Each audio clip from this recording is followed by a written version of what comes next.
talk about making little steps, make the step to go to school every day, you know, unless you're just really can't get out of the bed sick. Go. You know, every day is a different experience. If you're that girl, you're like, I want to do this, make a conscious decision. Don't let it be in the subconscious. Make a conscious decision. Write it down.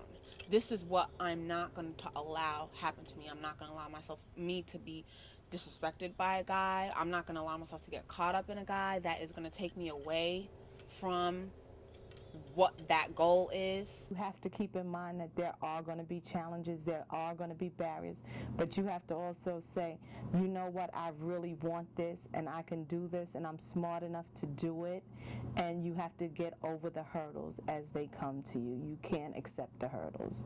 You have to push the hurdles away from you and keep moving. When I decided, the turning point in my life, when I decided, and I can't tell the girls enough to maybe just think about this, just do something. Just do something. Do something. Take a step. And if it's not the right step for you right then, take another step someplace else. If you don't like what you're creating in your life, ask a question. What else can I add to my life that will get me out of this situation and propel me forward?